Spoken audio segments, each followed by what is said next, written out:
General Hospital teasers suggest that Nathan West may be revealed as the guy in charge of Caesar Faison's operations. So let's discuss this wicked surprise and how it might be justified. In the September 8th episode, Jack Brennan grilled Valentine Cassadine. Valentine revealed information about Colette Moreau, a double agent who had previously worked for Faison, during a video chat. Brennan then pressed for more recent information, noting that Faison had been dead for quite some time. Valentine said, "If you say so," but Brennan reminded him that Faison's brain was in a jar. "That may be, but his organization lives on," Valentine insisted. Of course, Brennan inquired as to who was in charge of Faison's operations, but Valentine eventually requested an in-person meeting with Charlotte Cassadine in exchange for that revelation. However, there is an explanation that is consistent with the timing of Ryan Paevey's impending return, and the autumn teaser hints at how Nathan has altered. Nathan will not be the same man he was before, which fits with a frightening character transformation. Plus, it makes sense given what we know about Britt Westbourne's relationship with the mysterious employer. When Pascal disclosed that she was going to be blown up within an hour, Britt argued that he was not okay with it. All clues lead to Britt working for her brother, albeit a more evil version of him. It's probably simply an issue of how the GH writers explain Nathan's current alterations. Was Nathan brainwashed into following in Faison's footsteps? Could Nathan be a clone? Did Peter August have plastic surgery, or wear a mask to resemble Nathan? These are all exciting possibilities to consider, but the causes for Nathan's altered conduct can be thoroughly investigated later. For the time being, perhaps we should just concentrate on the epic potential reveal of Nathan as the big bad, who now runs Faison's program. General Hospital spoilers indicate that some Nathan survival updates will soon shake up Port Charles, so don't miss out on how that shocking news will change everything. CDL will have more intriguing General Hospital spoilers, news, and updates to read up on, so check back frequently for more GH information. General Hospital spoilers are in for Wednesday, September 10, 2025. Fans should expect Nina Reeves to receive an enticing offer. Trina Robinson opens up to Emma Scorpio Drake. Plus, Anna Devane and Dante Falconeri question a suspect. Continue reading to learn more about what will happen in the next episode of ABC's soap opera. Anna Devane's interrogation let us begin with Anna and Dante, who are investigating Drew Kane's shooting. The man is well aware of who is responsible, but he insists on blaming Michael Corinthos. Of course, Drew is unaware that Michael arranged an alibi bargain with Jacinda Brecker. In any case, there are plenty of suspects. They already spoke with Alexis Davis. Anna and Dante will question the next suspect on their list. Could be Michael. Read more. Find out what happened in the most recent episode of GH. Willow Tate confers. Willow Tate will confer with Harrison Chase. Willow appears to have been the one who actually shot Drew. She is not going to admit it, though, because doing so would result in prison time and the permanent loss of her children. Willow might approach Chase for updates on the case, but this could lead to a conflict of interest for him. At the hospital, Drew accuses someone of shooting him. However, the man was shot in the back. So, might he be mistaken? Meanwhile, Chase inquires of Willow whether she is still planning to reconcile with Drew. Trina Robinson and Emma Scorpio Drake Bond's General Hospital spoilers for Wednesday, September 10th indicate that Trina will open out to Emma. Will the young lady mention being at Drew's house the night of the shooting? I don't see her opening up that much, but Trina may bring it up hypothetically. Fans will also witness Kai Taylor reassuring Trina. Read this. General Hospital spoilers. Nathan running Faison's operations and villainous twist explained Wednesday, September 10th, 2025. Fans will also meet Carly Spencer, who advises Lulu Spencer. Nina also receives an enticing proposition. Isaiah Gannon discusses his feelings with Portia Robinson. Elizabeth Liz Baldwin is honest with Lucas Jones. The nurse argues that if the authorities interrogate her, she will have no choice but to reveal the truth. It appears that the shooting inquiry may take some time to disentangle, especially with people forming friendships and making alibi arrangements, so stay tuned. Which narrative are you most looking forward to witnessing on Wednesday, September 10th, 2025? Share your opinions in the comments area below. Keep watching ABC soap operas to find out what happens next. Nathan Faison was hardly the type of man you'd expect to lead an empire, much alone one shrouded in darkness that seemed to absorb light itself. He had a pleasant smile that reminded you of a small-town accountant, rather than a mastermind overseeing a web of illegal businesses. His hair, a bland brown, was always perfectly combed, and his wire-rimmed spectacles gave him an appearance of unassuming intelligence. He wore ironed khakis and button-down shirts that were neither flamboyant nor attention-grabbing. But beneath that mask of normalcy was a mind that thrived on intricacy, on the thrill of manipulating systems to his will. Nathan wasn't just directing Faison's operations. He was the mastermind behind its darkest corners, and the wicked twist that would bring it all down was one no one saw coming. Not even those closest to him. Faison's operations, as it was known in hushed whispers among those who knew, was a wide network of legitimate and illicit companies. Faison Global was a logistics company that specialized in shipping and supply chain management. Its headquarters were in a glittering glass skyscraper in downtown Chicago, with a logo that appeared to have been developed by someone who valued efficiency over style. A simple blue swoosh meant to evoke mobility. The organization handled everything from medical supplies to luxury products, moving cargo across continents with such precision that it won contracts from governments and corporations alike. But beneath the immaculate facade, Faison's operations was something totally different. A maze of black market deals, data manipulation and power brokering that reached from Chicago's underbelly to the pinnacle of global influence. Nathan had joined Faison Global not as a genius, but as an opportunist. He'd started as a junior analyst, fresh out of college with a computer science degree, and a talent for identifying patterns where others saw chaos. His early days were devoted crunching figures, optimizing shipping routes, and developing algorithms that cut seconds off delivery time. But Nathan's true talent was not in logistics. It was in identifying gaps, those small undetected areas where rules could be broken and systems abused. He saw how easy a package could be mislabeled, how a single line of code could reroute funds, and how a well-placed contact might unlock doors that should have been secured. By the age of 30, Nathan was not only working for Faison Global, but also controlling its shadow operations, a parallel empire that grew in the gaps of the genuine one. The legitimate side of Faison Global was overseen by Clara Faison, the company's founder and Nathan's distant relative. Clara was everything Nathan wasn't. Charming, audacious, and outspoken. She was the company's face, a lady who could captivate an audience of investors or calmly confront a dubious regulator. Her goal for Faison Global was one of innovation and trust, a corporation capable of bridging continents and delivering goods with unparalleled reliability. However, despite her intellect, Clara was unaware of the rot that was spreading throughout her kingdom.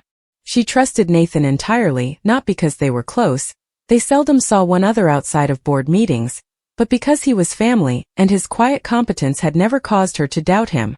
Nathan's biggest advantage was trust, which he used like a weapon. The shadow activities started tiny. A shipment of gadgets was lost in transit before resurfacing on the illicit market. A few lines of code were inserted into the company's accounting software, siphoning off fractions of a cent for each transaction.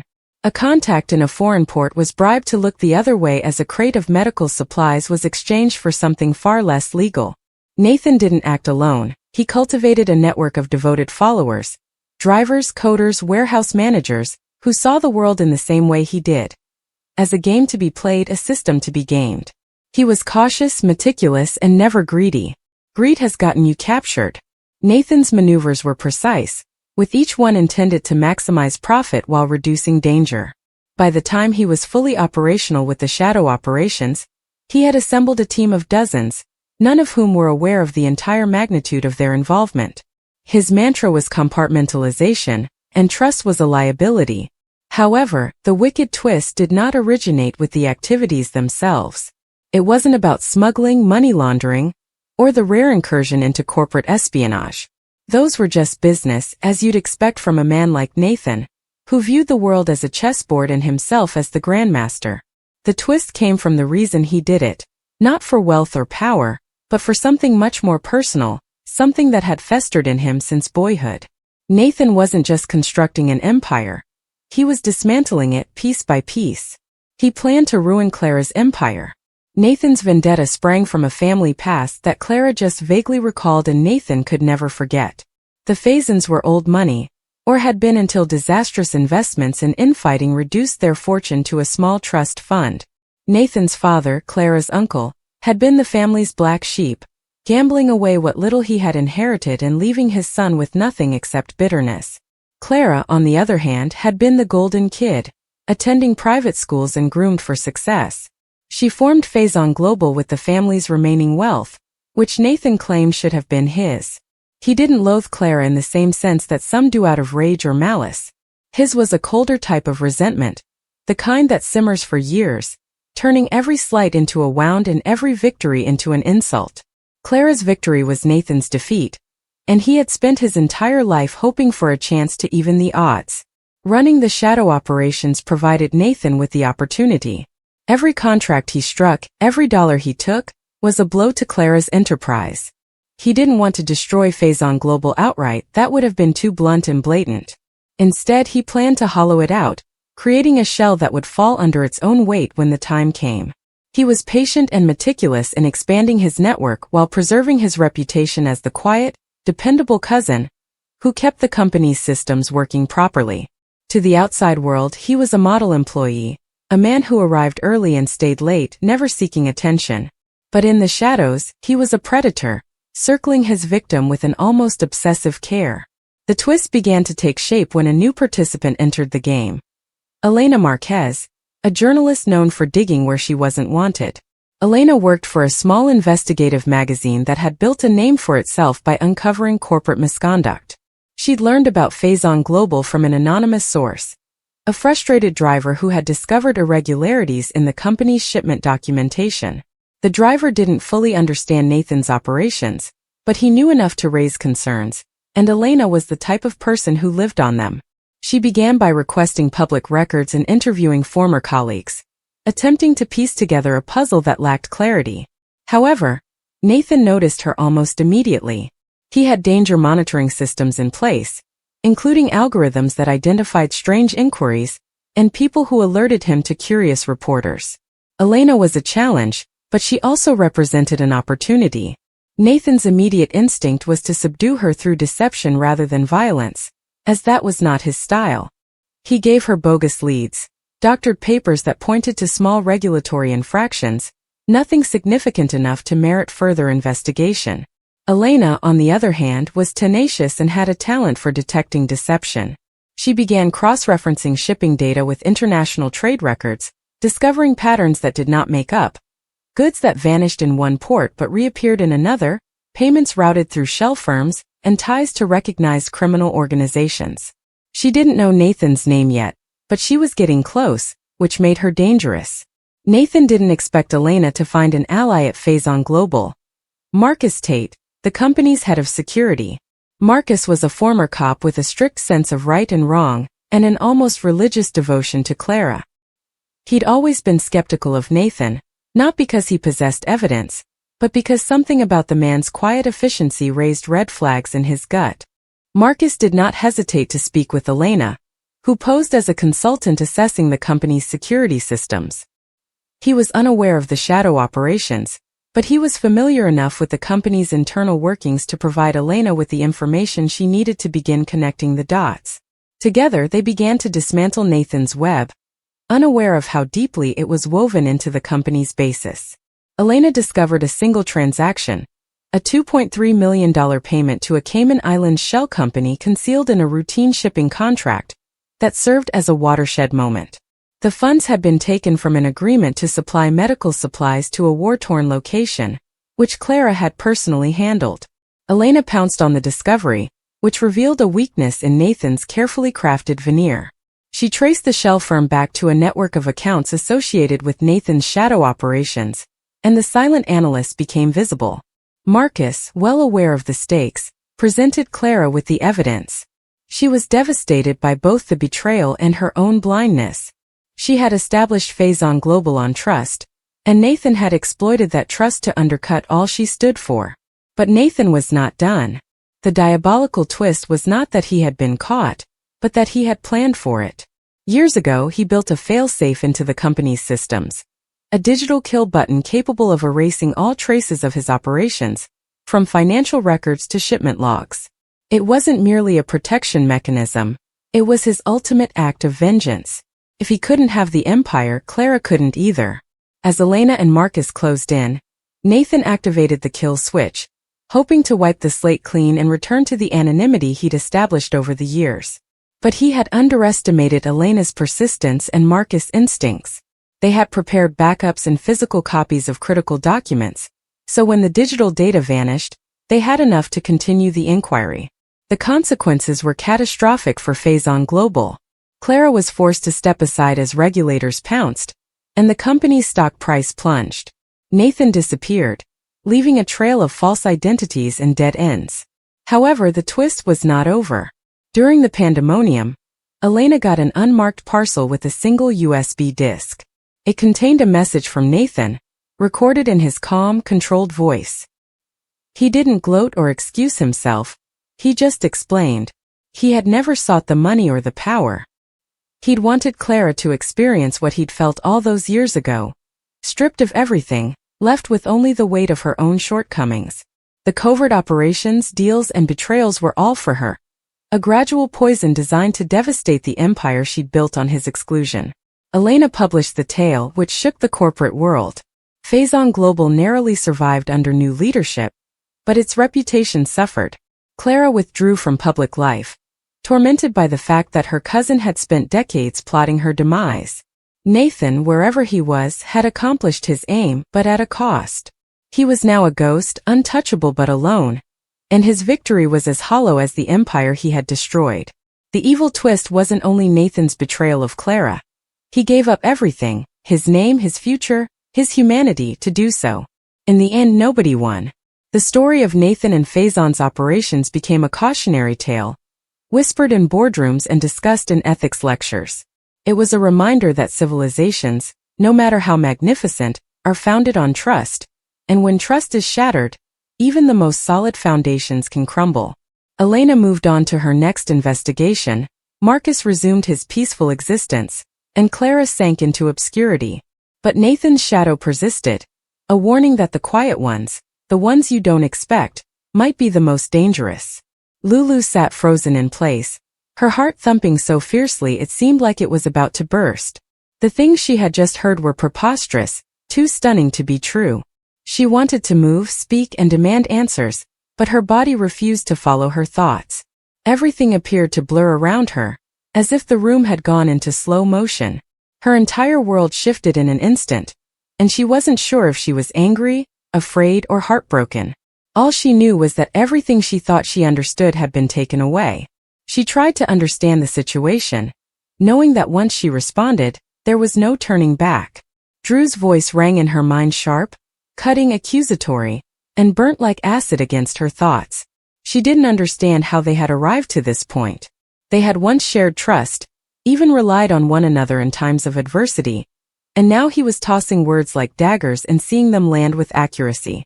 She swallowed hard, attempting to keep her breathing regular, but her calm was slipping away. Drew's rage was not fleeting. It was intense, personal, and tinged with a reality he definitely believed. And that, above all, terrified her. Drew stood opposite her, hands clenched, teeth taut, and his entire demeanor exuded barely contained rage. He had kept this inside for far too long, till the dam cracked, and now there was no stopping it. He had reached a point when remaining silent was no longer an option. His voice echoed across the room, low but crisp, pushing Lulu to hear everything he said. He accused her of breaking his confidence and concealing secrets, which had kicked off a chain reaction that neither of them could stop. For Drew, this was more than just one decision, it was about everything. Every falsehood, half-truth, whispered discussion she assumed he was unaware of. Lulu attempted to speak, her voice cracking as she searched for the perfect words, but Drew refused to give her the opportunity. Every time she opened her mouth, he came back stronger, more determined, compelling her to face things she had intended to keep hidden. His focus was almost crushing, giving her little room to breathe or escape. She could feel the weight of his disappointment weighing down on her, crushing her from every angle. This was more than just rage. It was sadness masquerading as fury. Drew wasn't just angry with her. He felt wounded and betrayed on a deep level. Meanwhile, across town, Willow found herself relying on Chase more than she expected.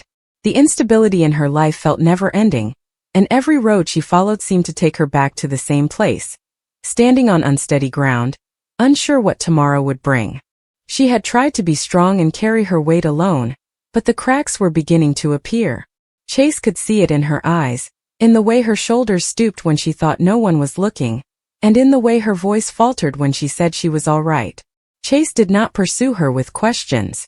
He had always known when to speak and when to listen, and she needed someone who could be consistent when she couldn't. As they sat together in the silence, she allowed herself to lean into him, letting his presence anchor her when everything else felt out of control. He did not ask her to explain, nor did he demand that she make sense of the pandemonium. He merely stayed, providing comfort without words. Willow was able to breathe for the first time in days, if only for a brief period. But under the surface she was drowning in guilt. She couldn't shake the sensation that she had failed everyone. Michael, her children, and now herself. Every action she took seemed to drag her deeper into a tangled web of consequences that she couldn't reverse.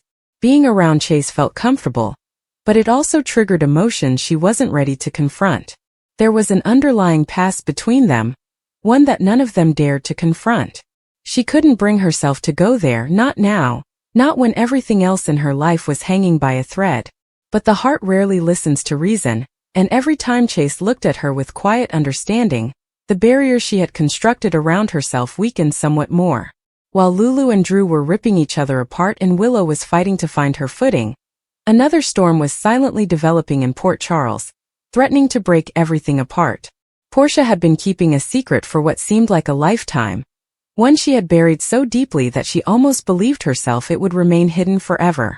But secrets in this town had a way of coming out, and she knew it was only a matter of time before hers did as well. Portia's nights were sleepless, her mind continually repeating her decisions, the lies she had told, and the potential consequences if the truth was revealed. Every look from Curtis felt heavier, every conversation more fragile, as if one wrong word could destroy everything they had achieved. She wanted to inform him,